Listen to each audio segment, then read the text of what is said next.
अशी विकासाची कास आमचा इर्षाच्या गिरदार, इर्षाच्या गिरदार, आमचा इर्षाच्या गिरदार. वसंत ऋतू न्यूज चॅनल प्रस्तुत खानदेश कट्टा आपल्या विशेष कार्यक्रमात तुम्हा सर्वांचं पुन्हा एकदा स्वागत आहे. धुळे शहर विधानसभा मतदारसंघ समाजवादी पार्टीचे अधिकृत उमेदवार इर्शादभाई जहागीरदार आज आपल्या खानदेश कट्ट्यावरचे पाहुणे आहेत. आपण त्यांच्याशी अधिक माहिती जाणून घेऊया. भैया नमस्कार. नमस्ते. तुमचं खूप खूप स्वागत आहे. थँक्यू. सध्याचं धुळ्याचं राजकारण आपण पाहिलं गेलं तर एक वेगळ्याच दिशेने वाटचाल करतं आहे. धर्माच्या आधारावर मतं मागितले जातात, परंतु हे सर्व करत असताना धुळेकरांचे प्रश्नांकडे आणि धुळ्याच्या विकासाकडे दुर्लक्ष होतं आहे. त्यांना खीळ बसते असं तुम्हाला वाटतं का? सर्वप्रथम मी आपला आभारी की वसंत न्यूज चॅनलला आपण माझी मुलाखत घेत आहे. आणि जसं आपण ताई सांगितलं की धुळे शहरातली जी निवडणूक आहे, दोन उमेदवार धर्माच्या आधारावर नेत आहे आणि मी ह्या गोष्टीचा विरोध करतो. ही निवडणूक महाराष्ट्राची आहे, ही निवडणूक धुळे बदलण्याची निवडणूक आहे आणि ही निवडणूक विकास आणि विजन ह्याच्यावर मी लढत आहे, डेव्हलपमेंटवर मी लढत आहे. आणि माझं हे मत आहे की धुळ्याच्या जनतेला आपल्या माध्यमातून आव्हान आहे की धर्माच्या नावावर ही निवडणूक जाऊन देऊ नका. ही निवडणूक विकास आणि विजनच्या नावावर जाऊन द्या, कारण विकास आणि विजनच तुमच्या जीवनात बदल आणू शकतो. आणि ज्या राजकारणातल्या नेत्यांना धर्माबद्दल एवढा पुळका आला असेल तर माझं आव्हान आहे त्यांना की एकाने मठ उघडावं, एकाने मदरसा उघडावं आणि ते जर उघडू शकत नसतील तर मी उघडून देतो आणि त्याच्यातून धर्माची चांगली सेवा करावी. आणि तुम्ही धर्माची सेवा करा ना. आम्ही सर्वांनी आपल्या आपल्या धर्माची सेवा करायला पाहिजे आणि सर्वांनी एक दुसऱ्याच्या धर्माविषयी आदर ठेवायला पाहिजे. ह्या मताचं मी कार्यकर्ता आहे आणि त्यांनी त्यांचं हे करावं. दोघांनी धर्माची सेवा करावी. धर्माच्या सेवेतून पण आपल्या लोकांची सेवा करता येईल. तर त्यांना त्याच्यात इंटरेस्ट जास्त आहे तर त्यांनी ते करावं. राजकारण आपल्यासाठी ही जागा नाही आहे धर्म आणायची. भैया आता आपण धुळे जिल्ह्यामध्ये पाहिलं गेलं तर अनेक तरुण अनेक शिक्षण झालेलं आहे त्यांचं, परंतु त्यांच्या हाताशी काम नाही आहे, ते बेरोजगार आहेत. तर त्यांच्या हाताशी काम मिळावं यासाठी तुम्ही भविष्यात आमदार झाला तर उद्योगधंदा आणणार आहात का? ताई, आपण फार चांगला प्रश्न विचारला. ह्या प्रश्नावर मला सांगायचं की धुळे शहरातला एक गंभीर प्रश्न जे आहे की ते एज्युकेटेड मुलामुलींचं धुळ्यातून पलायन. त्यांना नोकऱ्यांसाठी पुणे, नाशिक, मुंबई असे अनेक विभिन्न शहरात जायला लागतं, कारण त्यांना जॉबची ॲपॉर्च्युनिटीज इथं धुळ्यामध्ये उपलब्ध नाही आहे. मी माझ्या निवडणुकीच्या 3 मुद्द्यांवर ECD म्हणजे त्याच्यातलं म्हणजे एम्प्लॉयमेंट म्हणजे रोजगार, ह्या मुद्द्यावर पण मी निवडणूक लढत आहे. मला कमीत कमी 5,000 रोजगार या शहरामध्ये उभे करायचे आहे. त्यासाठी मला शहरातल्या प्रत्येक नागरिकाची एक मदत लागणार आहे की जे आपल्या शहराला वादग्रस्त शहराचा चेहरा मोहरा दिला गेला आहे ते आपल्याला पुसून टाकायचं आहे. शहराला अमन आणि शांतीचं शहर बनवायचं. सब ह्या एक साथ राहतील, एक संघ राहतील, शहराला शांततेकडे नेऊ. आणि ज्यावेळेस हे आपण करायला यशस्वी झालो तर माझा पूर्ण विश्वास आहे की धुळे शहरात मोठमोठे उद्योगधंदे किंवा इंडस्ट्री आल्याशिवाय राहणार नाही आणि ॲटोमॅटिक आपल्या इथं जॉब ऑपॉर्च्युनिटी निर्माण होतील.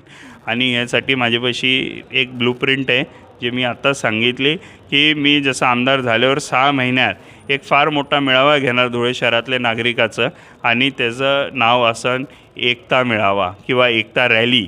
त्या हिंदू, मुस्लिम, शीख, ईसाई सगळे समाजाचे लोक त्यात सहभागी होतील. त्या ठिकाणी आम्ही Maharashtra chambers of commerce, agriculture and इंडस्ट्रीचे अध्यक्ष आणि त्यांचे सगळे पदाधिकारी त्यांना इन्व्हाइट करणार आहे की तुम्ही या, बघा आमचं किती शहर चांगलं आहे. काही लोकांनी ह्याला गालबोट लावलेलं आहे, ह्या लोकांना आम्ही साईडला केलेलं आहे आणि आम्ही सगळे शहरवासी एकत्र झालो.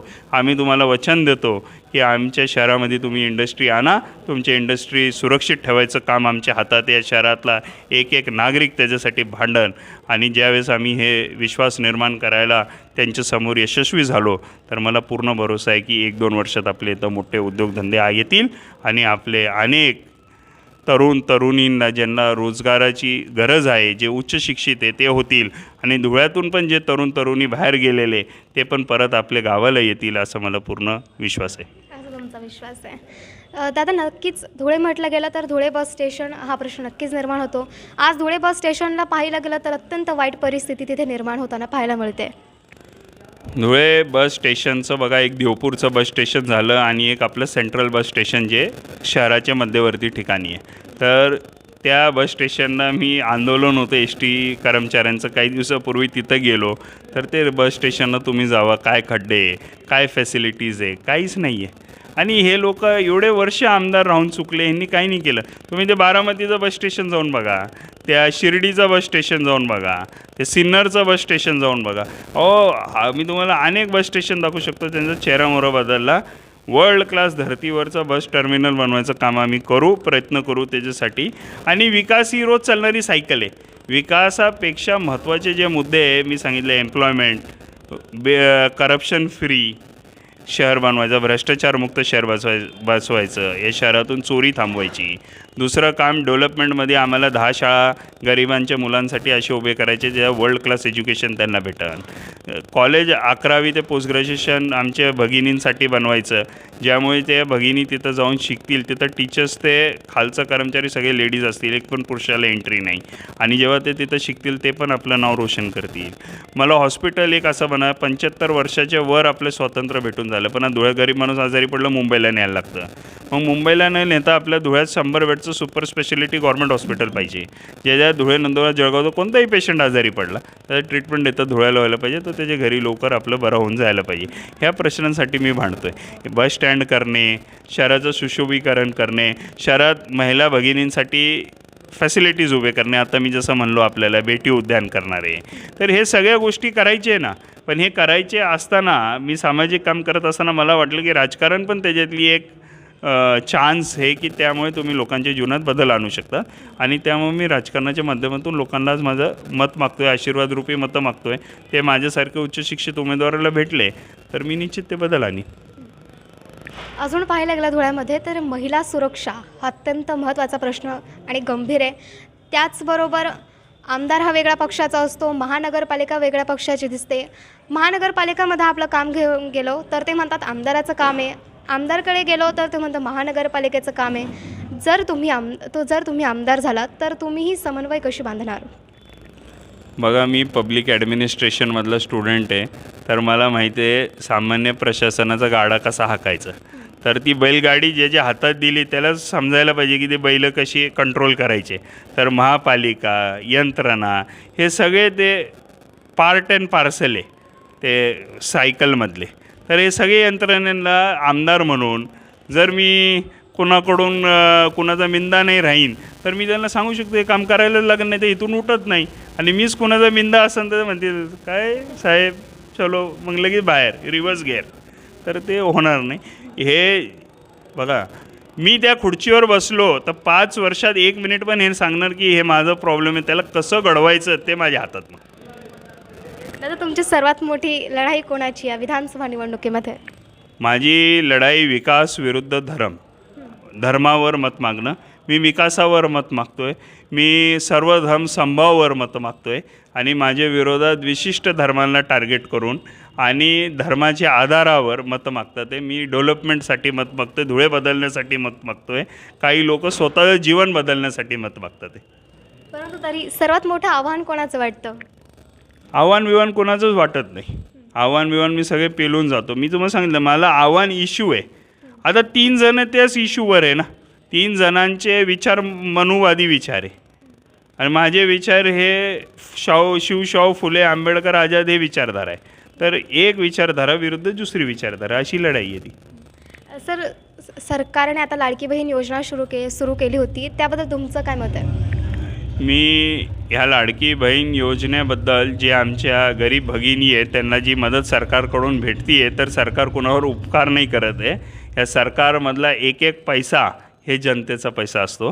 तर सरकारने कुणाला दिलं तर त्याचा मी हे नाही करणार की गाजावाजा नाही करणार, कारण लोकांचेच पैसे लोकांना दिली. पण त्यांनी लाडकी बहीण कधी चालू केली? लोक सपाटून मार खाल्ल्यावर लाडकी बहीण आठवली, पहिलं नाही आठवली लाडकी बहीण. तर आणि 1500 रुपये दिले. पण मला असं वाटतं की मी तिथं विधानसभेत गेल्यावर असं कायदा बनवायसाठी किंवा एक असं लॉ आणण्यासाठी प्रयत्न करणार आहे की जे पण आमचे लाडक्या बहिणीच्या भगिनी जेवढे त्याचे लाभार्थी आहे त्यांना अशी काय विशेष ट्रेनिंग देता यावी सरकारकडून की ज्यामुळे त्याला 1500 नको, महिन्याला 15,000 रुपये ते स्वतः उभे करू शकतील, स्वतःच्या पायावर भक्कम उभे करू शकतील. तर असं मी प्रयत्न करणार आहे माझ्या लाडक्या बहिणींसाठी. नक्कीच तुम्ही आता म्हणाला की गाजाबाजा मी करत नाही आत्ताचाच मी एक अनुभव घेतला तुमच्याबद्दलचा. कमलाबाईमधल्या विद्यार्थिनींना, अनाथ मुली ज्यांना आई नाही आहे किंवा वडील नाही आहे, अशा विद्यार्थिनींना तुम्ही वह्या वाटप केला. जेव्हा त्या मुलीने विचारलं की कोणी दिल्या, तेव्हा त्या शिक्षिका म्हणाला इर्शादभाई जहागीरदार यांच्यातर्फे तुम्हाला मिळाल्या आहेत. तेव्हा त्या विद्यार्थिनीने विचारलं मग इर्शादभाई कुठे आहे? ते म्हणाले की ते नाही आले. म्हणजे तुम्ही कोणताही प्रकारचा गाजावाजा करत नाही. आत्ता आपण ही परिस्थिती पाहिली आहे, सोशल मीडियाचा सध्या जमाना चालू आहे. कोणी पावाडा दिला 10-15चा तरी फोटो काढला जातो. तसं तुम्ही गाजावाजा करत नाही. तुमची भूमिका कशी आहे? माझी भूमिका अशी आहे की आपण समाजामध्ये काम करायला पाहिजे, समाजाचं दुःख आपण समजायला पाहिजे आणि जेव्हा आपण समाजाचं दुःख, गरिबांचं दुःख आपण समजू तेव्हाच आपण हे देश, हे शहर बदलू शकतो. तर मी गाजावाजा करत आहे. मला फोटो छाप पुढारी कोणी म्हणू शकत नाही. मी अनेक ठिकाणी लोक तुम्ही जसे बोलले मला हसू येतं, क्यू येते असे लोकांची की त्यांच्यासाठी राजकारण किंवा समाजसेवा हे भाग नाही आहे. आणि मी दरवर्षी 3000 विद्यार्थ्यांना, एक स्टुडंटला 7 वयाप्रमाणे वया देतो. त्याच्यात अनाथ मुलांचं फर्स्ट लिस्ट करतो, मग त्यानंतर जे वाचले ते गरीब विद्यार्थी आपण घेऊन करतो. तर ते जिंदगीभर काम चालत राहील. देवाने जेपर्यंत ताकद दिली तेपर्यंत काम करत राहू. आणि शिक्षणावर माझं फार भर राहतं की लोक शिकले तर ते बदलता समाज बनू शकतील. तर ते आपण करू. आणि फोटो वगैरे ह्याच्यावर माझा विश्वास नाही आहे. हे काम करत राहावा, लोकांच्या जीवनात बदल आणत राहावा. रोज फोटो काढले तर मला वाटतं माझा टाईम वेस्ट होईल फोटो काढत बसायला मला. तर ते नाही करायचं, आपलं काम करायचं ताई. आणि एक विजन ठेवायचं की माझं शहर बदलायला पाहिजे, माझे लोक चांगले फॅसिलिटीज भेटायला पाहिजे, हे विजन ठेवून काम करायचं. धुळ्यात नव्हे तर आता आपण महाराष्ट्रात पाहिलं तर मनोज जरांगे पाटील हा विषय सध्या चर्चेचा दिसतोय. तुम्हाला यांच्याबद्दलचं काय मत आहे? मी मनोजदादा जरांगे पाटलांचं ला पण भेटून आलो. मला ते व्यक्ती फार आवडली आणि त्यांनी लार्जर दॅन लाईफ असं एक आंदोलन उभं केलं जे आमचे मराठा बांधवांसाठी आरक्षणाचा विषय आहे. तर ते मराठा बांधवांना आरक्षण भेटावं ह्याच्या मताचं मी आहे. आणि हे आरक्षण देत असताना कोणते दुसरे समाज जे आहे घटक ज्यांना आरक्षण भेटलेलं आहे त्याला धक्का न लावता सरकारने हे चौकटीत, कायद्याच्या चौकटीत हे आरक्षण बसवायला पाहिजे. आणि त्यासाठी मी तन मन धनानी त्यांच्याबरोबर उभा आहे. आणि आता जसं मला काही पत्रकारांनी विचारलं होतं मुस्लिम आरक्षण, तर सर्व समाजाला ज्यांना आरक्षणाची गरज आहे त्यांना आरक्षण भेटायला पाहिजे. आणि ही आज आरक्षण देणं जे समाज आपल्याला इंडिपेंडंट होऊन आता 75 वर्ष कालावधी गेले, 100 वर्ष होतील काही 20-1-2 दशक, तर रिव्ह्यू व्हायला पाहिजे की आता कसं करायचं, काय करायचं. तर परिस्थिती बदलत चालली आहे तर ते करायला लागेल असं. तुमच्याबरोबरच अनेक माध्यमांशी बोलताना आम्हाला समजलं, आम्ही अनिल अण्णा गोटे यांच्याशी बोलताना त्यांनी सांगितलं की मी जर आमदार झालो तर माझं सफारी गार्डन हे स्वप्न मी तर नक्कीच पूर्ण करेन. अनुभय्यांशी बोलताना त्यांनी सांगितलं की मी धुळे शहराला गुंडमुक्त शहर करेल. तुमचं असं कोणतं स्वप्न आहे? माझं ECD आहे ना, मी स्वप्न तुम्हाला सांगितलं ECD, employment corruption free development. हे 3 माझं स्वप्न आहे. ह्याच्यावर मी तुम्हाला आता सविस्तरपणे सांगितलं की हेल्थ इश्यूजवर काम करायचं, एज्युकेशनवर करायचं, भ्रष्टाचारमुक्त शहर करायचं. भ्रष्टाचार विविध प्रकारचे असते, पैशाचा भ्रष्टाचार, सामाजिक भ्रष्टाचार, गुंडशाही, ही सगळी संपवायची आहे ना. तर हे सगळ्या गोष्टी करायचे. आणि ज्यांनी जे सांगितलं होतं तुम्ही, त्यांनी काय केलं हे पण बघा ना जरा तपासून. भविष्यात नाही, 15 वर्ष संधी होती ना आमदार असताना. सफारी गार्डनचं सँक्शन तरी आणलं का 15 वर्षात? आता काय करतील? तर हे नसतं असं. आणि अनुभय्यांच्या अवतीभोवती कोण लोक हे पण जरा तपासून पहा.